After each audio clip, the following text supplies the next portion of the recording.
యావత్ ప్రపంచ భవితని ముందుగానే ఊహిస్తే, కాలచక్రంతో సహా వివరించగలిగితే, అటువంటి అద్భుతమైన ఫలితాలు చెప్పగలిగిన మహనీయులు, అవతార పురుషులు జగద్గురు శ్రీమద్ విరాట్ పోతులూరి వీరబ్రహ్మేంద్ర స్వాముల వారు. గురుదేవుల వీరబ్రహ్మేంద్ర స్వాముల వారి యొక్క విశేషవంతమైనటువంటి కాలజ్ఞానాన్ని అనుసరించి ఈరోజు కార్యక్రమంలో కొత్త అంశాన్ని గురించి మనం తెలుసుకుందాం. మంచి బెల్లము కూడా వేపాకు చేదులాగా మారేనయ్య, వస్తువుల గుణములే మారిపోయేనని తెలియండయ్య. మంచి బెల్లం చాలా తీయగా ఉంటుంది. చాలా మధురమైనటువంటి పదార్థం చెరకు రసం. మనకి ప్రపంచంలో లభించేటువంటి తీయని వస్తువులో ప్రకృతి నుంచి లభించే తేనె, చెరకు నుండి లభించేటువంటి చెరకు రసం, వివిధ రకాలైనటువంటి పళ్ళలో ఉన్నటువంటి పళ్ళ రసాలు ఇవి ప్రముఖమైనవి. కానీ మనం వైదికంగా చెరకు రసానికి చాలా విశేషవంతమైన ప్రాధాన్యత ఉంది. ఆ చెరకు రసాన్ని పాకంగా పడితే వచ్చేటువంటి బెల్లం మధురమైనటువంటిది. ఆయుర్వేద శాస్త్రంలో కూడా దీన్ని అద్భుతంగా చెప్పబడ్డది. కానీ ఎందుకో తెలియదు, తీయగా ఉండవలసినటువంటి బెల్లం కూడా తన సహజమైనటువంటి గుణాన్ని మార్చుకొని అది వేపాకులాగా చేదుగా మారిపోతుంది. కేవలం మంచి బెల్లమే కాదు, చాలా రకాలైనటువంటి వస్తువులన్నీ కూడా వాటి ధర్మాలకి విరుద్ధంగా నడుచుకుంటాయి. తీయని పదార్థాలన్నీ కూడా కాలక్రమేణా చేదుగా మారిపోయేటువంటి ధర్మానికి వచ్చేస్తాయి. కలిమాయా పురుషుడి యొక్క చర్యలవచ్చు, ప్రకృతిలో జరిగేటువంటి వింతైనటువంటి మార్పుల వల్ల అవ్వచ్చు, తీయని బెల్లం కూడా చేదైపోయేటువంటి పరిస్థితులు, వస్తువుల యొక్క గుణాలు కూడా మారిపోతూ ఉంటాయి. అలాగే ఇంకో మాట చెప్పారు గురుదేవుడు, ఆకాశంబు నుండి బంగారు హంసలు భూమిపై వ్రాలి విహరించి పైకి పోయేనయ్యా, ఆశపరులు కొందరు అజ్ఞాన బుద్ధితో కబలింపజూచి పిచ్చివారై పరుగులెడతారయ్యా. ఆకాశం నుండి అద్భుతమైనటువంటి సువర్ణ హంసలు, బంగారు హంసలు భూమిపైకి వాలి కాసేపు విహరించి మళ్ళీ వెళ్ళిపోయేటువంటి ప్రయత్నాన్ని చేస్తూ ఉంటాయి. ఈ సందర్భంలో అజ్ఞానపూరితమైనటువంటి ఆలోచనలతో ఉన్నటువంటి కొంతమంది వ్యక్తులు, అజ్ఞానం కళ్ళుగప్పినటువంటి కొంతమంది ఈ బంగారు హంసల్ని పట్టుకుంటే ఎలా ఉంటుంది, వీటిని పట్టి మనం తీసుకెళ్తే ఎలా ఉంటుంది అన్నటువంటి ఉద్దేశం చేత ఆ బంగారు హంసలు భూమి మీద వాలినటువంటి సందర్భంలో వాటిని పట్టుకునేటువంటి ప్రయత్నం చేస్తారు. ఎంతో తేజోరూపంతో ఉన్న దైవీ శక్తులను కలిగి ఉన్నటువంటి హంసల యొక్క చర్యల వల్ల వాటిని పట్టుకోవాలన్నటువంటి అత్యాశ కలిగినటువంటి అదములకి, ఆ అజ్ఞానులకి ఏం జరుగుతుందో తెలుసా?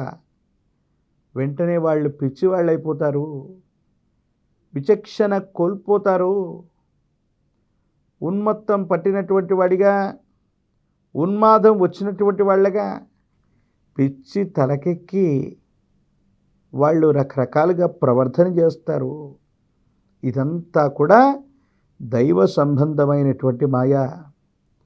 పక్షుల్ని మనం బాగా చూస్తూ ఉంటాం, ప్రకృతిలో కనిపిస్తూ ఉంటాయి. కానీ హంసలు, రాజహంసల గురించి మనం వింటూ ఉంటాం. ఈనాడు అటువంటి రాజహంసలు చూడడానికి భూమి మీద అంతరించిపోతున్నటువంటి తరుణాన్ని మనం చెప్పాం. కానీ ఈ పృథ్వీలోనే కాదు, ఈ భూమండలంలోనే కాదు, ఈ భూమండలానికి అద్వితీయమైనటువంటి లోకాలు కొన్ని ఉన్నాయి. అక్కడ ఇంకా ఇలాంటి విశేషవంతమైన పక్షులు, జంతుజాలాల యొక్క ఆనవాళ్ళు ఇప్పటికీ కూడా భద్రంగా ఉన్నాయి. అటువంటి విశేషవంతమైనటువంటి రాజహంసలు ఆకాశ మార్గం నుండి భూమండలానికి వస్తాయి. అంటే ఇంకా ఎక్కడో భూమి మీదే కాదు, మరో గ్రహం మీద కూడా జీవం ఉంది. ఇక్కడ ఉన్నట్లుగానే 84 లక్షల కోట్ల చరాచర జీవకోటి అక్కడ కూడా ఉంది. ఇంతకంటే మెరుగైనటువంటి జీవన విధానాన్ని అవి పొందుతున్నాయి. ఇక్కడి కంటే విలువైనటువంటి జంతుజాలంగా అవి ఎక్కడో భూమండలం మీద కాకుండా ఇతర గ్రహాల యొక్క రూపంలో, ఇతర తలాల్లో ఇంకా ప్రాణం అన్నటువంటిది జీవం పోసుకుంది అన్నటువంటి విషయాన్ని మనం గుర్తెరగాలి. సనాతన ధర్మాన్ని అనుసరించి ఇలాంటి విషయాలు మనం చెబుతూ ఉన్నప్పుడు శాస్త్రవేత్తలు కూడా చెబుతూ ఉన్నటువంటి అంశం ఏంటంటే, ఈ భూమండలమే కాకుండా ఎక్కడ నుండో కొన్ని ప్రాణులు ఇంకా పుడుతున్నాయి. వేరే గ్రహాల మీద గ్రహాంతర వాసులతో పాటు కొన్ని జంతువులు, పక్షులు అక్కడ జీవిస్తూ ఉన్నాయి. అక్కడ వాతావరణం ఉంది.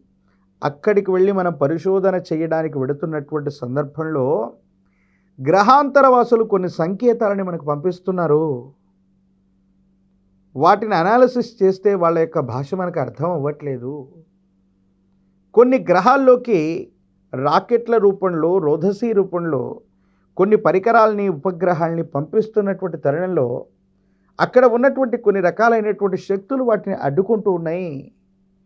మనిషి భూమండలాన్ని దాటి విశ్వంలోకి, ఖగోళంలోకి, పాలపుంతలోకి వెళ్ళేటువంటి ప్రయత్నాన్ని అయితే చేస్తున్నాడు. కానీ ఈ భూమండలం కంటే అద్వితీయమైనటువంటి లోకం ఏదో ఊర్ధ్వలోకాల్లో ఎక్కడో ఉంది. అక్కడ కూడా ప్రాణం ఉంది. ఆ విశేషవంతమైనటువంటి పరిధి నుండి, ఆకాశం నుండి ఇలాంటి బంగారు రాజహంసలు మన కళ్ళకు కనిపిస్తాయి. మిరుమిట్లు గొలిపేటువంటి కాంతి చేత భూమి మీదకి వచ్చి విహరిస్తాయి. అత్యాశపరులు వాటిని పట్టుకునేటువంటి సందర్భంలో మందబుద్ధులు అవుతారు, వెర్రివాళ్ళు అవుతారు, పిచ్చి పట్టి చనిపోయేటువంటి ప్రవృత్తికి వస్తారు. పిచ్చి పట్టిన తర్వాత ఒకరినొకరు కొట్టుకుంటారు. మళ్ళీ ఆ రాజహంసలు ఆకాశ మార్గంలో ఎక్కడ నుండి వచ్చాయో అక్కడికే వెళ్ళిపోతాయని వీరబ్రహ్మేంద్ర స్వాముల వారి కాలజ్ఞానంలో రచించారు.